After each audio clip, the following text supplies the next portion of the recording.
Com essas notas eu passei em segundo lugar na medicina UFSM e ainda pude escolher em qual universidade federal do país estudar. Oi, meu nome é Daniel Fagundes e eu fiz 823,62 pontos de média simples no Enem. E hoje nesse vídeo eu vou compartilhar com vocês as minhas notas e os meus acertos em cada área. Antes de mostrar as minhas notas e os meus acertos, eu quero dizer que eu nunca imaginei que eu fosse tirar uma nota dessas. Por mais que eu estudasse sempre dando o meu melhor, dia após dia, seguindo o meu propósito, seguindo o que eu planejava fazer em cada dia, essa nota parecia muito distante de mim. Eu sabia que eu precisava fazer mais de 800 pontos para ser aprovado, mas quando eu somei a minha nota e vi que eu tinha feito além disso, eu fiquei muito contente, foi uma alegria incrível assim. Então, pra ti que tá aí tentando ainda, nunca deixe de confiar que é possível tirar uma nota muito boa no Enem. Agora falando para vocês sobre os acertos e as notas em cada área, eu vou acompanhando aqui para falar bem certinho para vocês. Começando por linguagens. Eu fiz 41 acertos e uma média de 736,2 pontos. Já em ciências humanas, eu fiz 44 acertos e uma nota de 799,5 pontos. E aqui em humanas, no dia oficial da prova, eu era para ter gabaritado, mas de última hora eu troquei uma das alternativas para a alternativa errada.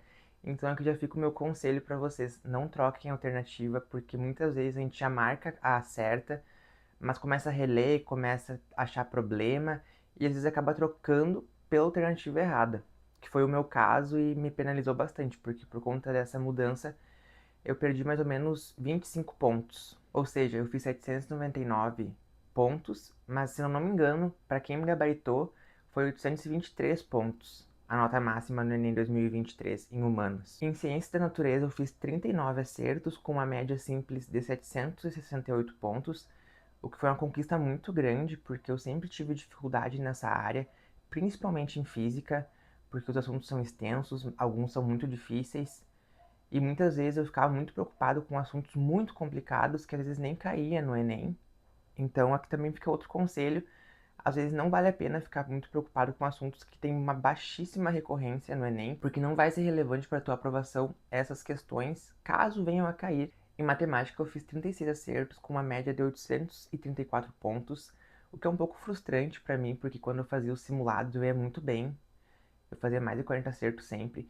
Matemática era a matéria que eu mais gostava de estudar, era a que eu mais praticava, porque a gente sabe que é a matéria que mais valoriza a nossa nota na TRI, mas quando chegava no vestibular, no Enem, era a matéria que eu geralmente tinha um pouco pior, mesmo dando o meu melhor nessa área. Eu lembro que no dia oficial eu perdi umas 4 questões de matemática por detalhe, assim, de interpretação, que eu tava um pouco nervoso, um pouco ansioso, e a gente sabe o quanto o tempo é importante no segundo dia, e mesmo que eu tenha treinado muito isso ao longo da minha preparação, no dia oficial a gente fica um pouco mais burro, como meu professor de matemática sempre dizia. No final, o que importa é que deu tudo certo, eu consegui a minha aprovação, mas realmente não dá pra gente pensar em só ser bom em uma área, a gente precisa ser bom em várias áreas no Enem.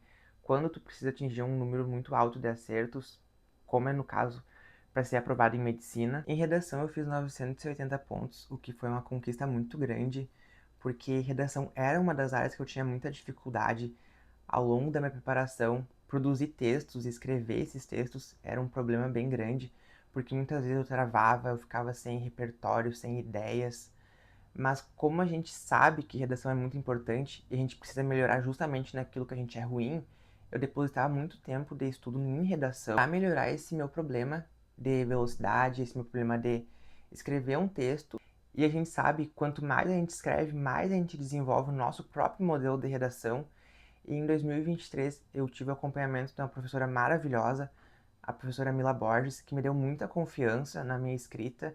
Ao longo do ano eu fazia boas redações, eu tirava 1000 em várias delas, então eu tava muito confiante que no Enem eu também fosse ir muito bem. Aí agora eu brinco, que eu tinha um sonho de tirar 1000, mas na verdade eu tinha que ter sonhado com 2000, porque um dos corretores me deu 1000 e o outro 960. Aí a média acabou sendo 980. Então, essas foram as minhas notas no Enem 2023 e a gente se vê no próximo vídeo.